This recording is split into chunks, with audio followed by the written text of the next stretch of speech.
ఆంధ్రప్రదేశ్ రైతులకు పౌర సరఫరాల శాఖ మంత్రి నాదెండ్ల మనోహర్ గుడ్ న్యూస్ చెప్పారు. ధాన్యం అమ్మిన రోజే రైతుల బ్యాంకు ఖాతాలో డబ్బులు జమ చేసేలా ఏర్పాటు చేశామని మంత్రి తెలిపారు. ఇందుకోసం 35 బ్యాంకులతో ప్రభుత్వం ఒప్పందం కుదుర్చుకుంది. రోజుకు 4 సార్లు చెల్లింపులు జరిపేలా చర్యలు చేపట్టింది. గత ప్రభుత్వ బకాయిలను సైతం తీర్చామని, ఈసారి 24 గంటల్లోనే చెల్లింపులు జరిగేలా చూస్తామని మంత్రి హామీనిచ్చారు. అలాగే కౌలు రైతులకు ఉచిత టార్పాలిన్లు కూడా అందిస్తామన్నారు.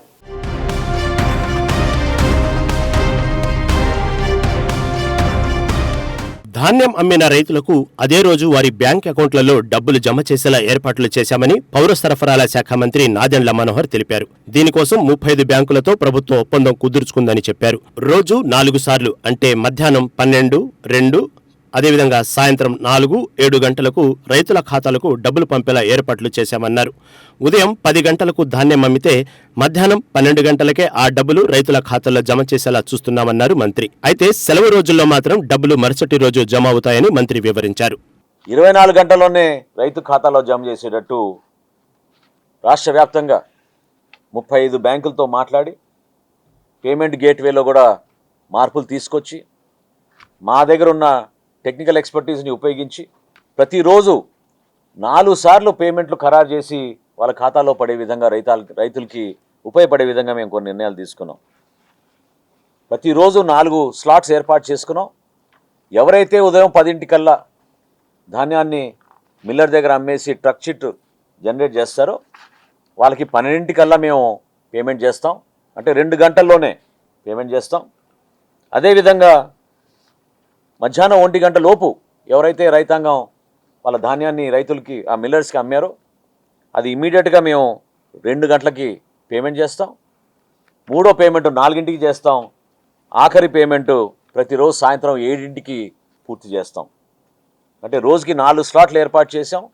ఉదయం 12ంటికి, మధ్యాహ్నం 12ంటికి, 2ంటికి, మరి 4ంటికిను, సాయంత్రం 7ంటికి. అయితే రైతు సోదరులందరూ కూడా గమనించాలి, బ్యాంక్ హాలిడే రోజు మాత్రం ఈ సమస్య మేము అధిగమించలేకపోతున్నాం. ఎందుకంటే బ్యాంకుల నుంచి జాతీయ స్థాయిలో ఈ పేమెంట్ గేట్వే ఉంటుంది కాబట్టి బ్యాంక్ హాలిడే రోజు మాత్రం అదే రోజు మేము పేమెంట్ చేయలేక మరుసటి రోజు దాన్ని ఇంప్లిమెంట్ చేసే విధంగా ఈ మార్పులు తీసుకొచ్చాం. గత ప్రభుత్వం రైతుల బకాయిలను 6 నుంచి 9 నెలల వరకు చెల్లించలేదన్నారు మంత్రి నాదెండ్ల మనోహర్. దాదాపు 1670 కోట్ల బకాయిలు ఉన్నాయన్నారు. ప్రస్తుతం ప్రభుత్వం ధాన్యం కొనుగోలు ప్రక్రియను వేగవంతం చేసిందని, దాదాపు 87% ధాన్యం కొనుగోలు చేసిన రైతులకు 48 గంటల్లోనే డబ్బులు చెల్లించామని తెలిపారు. ఈసారి మరింత మెరుగ్గా 24 గంటల్లోనే రైతుల ఖాతాలో డబ్బులు జమ అయ్యేలా ప్రయత్నిస్తున్నామన్నారు. ఈ ప్రక్రియ ద్వారా రైతులు ఆర్థికంగా ఇబ్బందులు పడకుండా చూస్తున్నామని తెలిపారు. అలాగే కౌలు రైతులకు రైతు సేవా కేంద్రాల ద్వారా 50,000 టార్పాలిన్లు ఉచితంగా అందించనున్నారు. అందుకు సంబంధించిన ప్రణాళిక రూపొందించామని చెప్పారు. కొన్ని సందర్భాల్లో రైతుల్ని తిప్పి 6 నెలల నుంచి 9 నెలలు కూడా పేమెంట్ కూడా ఇవ్వలేదు. 60 రోజుల్లో ఇస్తాం, 90 రోజుల్లో ఇస్తామని ఆ రోజు ముఖ్యమంత్రి గారు ప్రకటించినా వాళ్ళు అందించే వరకు 6 నెలల నుంచి 9 నెలలు కూడా పట్టింది.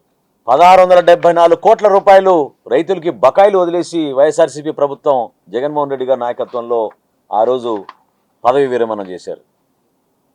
ఆ బకాయిలు చెల్లించడమే కాకుండా పేమెంట్ల విషయంలో కూడా ఒక కొత్త స్టాండర్డ్ ఏర్పాటు చేసుకున్నాం. మేము 48 గంటల్లోనే పేమెంట్ ఇస్తామని చెప్పాం. గత సంవత్సరం మేము కొనుగోలు చేసిన ధాన్యం 12,818 కోట్లు అయితే 12,100 కోట్ల వరకు 48 గంటల్లోనే మేము పేమెంట్ చేశాం. ఈ ఖరీఫ్లో 85 లక్షల టన్నుల ధాన్యం దిగుబడి వస్తుందని అంచనా వేస్తోంది ప్రభుత్వం.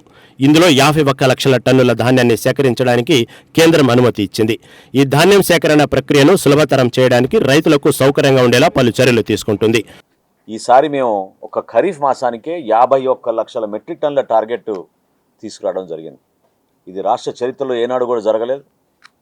ఒక ఖరీఫ్ మాసంలోనే 51 లక్షల మెట్రిక్ టన్నుల ధాన్యం కొనుగోలు చేయడానికి సుమారు 12,200 కోట్ల రూపాయల ధాన్యం కొనుగోలు చేయడానికి మేము సిద్ధమయ్యాం.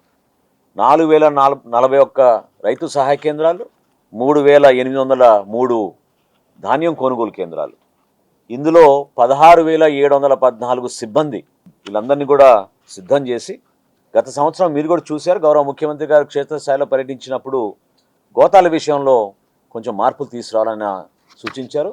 దానికి అనుగుణంగా ఈసారి 6 కోట్ల గోతాలు మేము సిద్ధం చేసుకుని నాణ్యత విషయంలో కానివ్వండి, డిస్ట్రిబ్యూషన్ విషయంలో కానివ్వండి, ఎక్కడ కూడా పొరపాటు కాకుండా చూసుకునే బాధ్యత మేము తీసుకున్నాం. 32,067 లారీల్ని మేము ఆల్రెడీ GPS ద్వారా సిద్ధం చేశాం. సో ధాన్యం కొనుగోలులో మొన్న తాడేపల్లిగూడెంలో మొట్టమొదటి ధాన్యం కొనుగోలు కేంద్రం ప్రారంభించడం జరిగింది ఖరీఫ్ మాసానికి. 4,041 రైతు సేవా కేంద్రాలు, 3,803 కొనుగోలు కేంద్రాలు ఏర్పాటు చేసింది. 6 కోట్ల మేర గోతాలు సిద్ధం చేశామన్నారు మంత్రి మనోహర్. తేమ శాతాల్లో తేడా రాకుండా రైతు సేవా కేంద్రాల్లో మిల్లర్ల వద్ద బ్లూటూత్తో పనిచేసే ఒకే బ్రాండ్కు చెందిన యంత్రాలు ఏర్పాటు చేశామని చెప్పారు. ఈ క్రాప్లో నమోదైన ధాన్యాన్ని 100% కొనుగోలు చేస్తామని హామీ ఇచ్చారు. రైతు సహాయ కేంద్రాల్లోనూ ధాన్యం కొనుగోలు కేంద్రంలో ఉన్న తేమ శాతం మీటర్లు ఏవైతే ఉన్నాయో అదే బ్రాండు, అదే కంపెనీ, అదే మోడళ్ళు మా మిల్లర్లందరినీ కూడా అది కొనుగోలు చేయమని చెప్పడం జరిగింది. అదే వాళ్ళ మిల్లులో ఈ ఖరీఫ్ మాసంలోనే మేము ప్రవేశపెట్టాం. అవి సిద్ధం చేసుకున్నాం. సో ఎటువంటి అనుమానాలు లేకుండా ఒక చోట ఒక మాయిశ్చర్ రీడింగ్ ఒక విధంగా ఉంటే ఇంకో చోట వెళ్ళినప్పుడు మాయిశ్చర్ రీడింగ్ తేడా వస్తుందనే భావన చాలా సందర్భాల్లో వ్యక్తపరిచారు. దాన్ని కూడా అధిగమించి బ్లూటూత్ ద్వారానే ఆ సమాచారం అందించే విధంగా ఆ మార్పు తీసుకొచ్చాం. పెట్టుబడి రాయితీ చెల్లిస్తే ఆ సర్వే నెంబర్లో సాగు చేసిన పంటను కొనుగోలు చేయరంటూ వస్తున్న అసత్య ప్రచారాన్ని నమ్మొద్దన్నారు మంత్రి మనోహర్. గతంలోనూ రైతులు ఇలాగే మోసపోయారన్నారు. ఇప్పుడు అపోహలు సృష్టించే ప్రయత్నం చేస్తున్నారని మంత్రి ఫైర్ అయ్యారు. నవంబరులో 11 లక్షల మెట్రిక్ టన్నులు, డిసెంబర్లో 25 లక్షల మెట్రిక్ టన్నులు, జనవరిలో 8 లక్షల మెట్రిక్ టన్నులు, ఫిబ్రవరిలో 3 లక్షల మెట్రిక్ టన్నులు, మార్చిలో మరో 4 లక్షల మెట్రిక్ టన్నుల ధాన్యం కొనుగోలు చేయడానికి ప్రభుత్వం సిద్ధంగా ఉందని ఆయన తెలిపారు. నవంబర్ మాసంలో మేము 11 లక్షలు కొనుగోలు చేయాలని సిద్ధమైతే డిసెంబర్ మాసంలో దాదాపు 25 లక్షల మెట్రిక్ టన్నుల ధాన్యం కొనుగోలు చేయడానికి మేము సిద్ధమయ్యాం.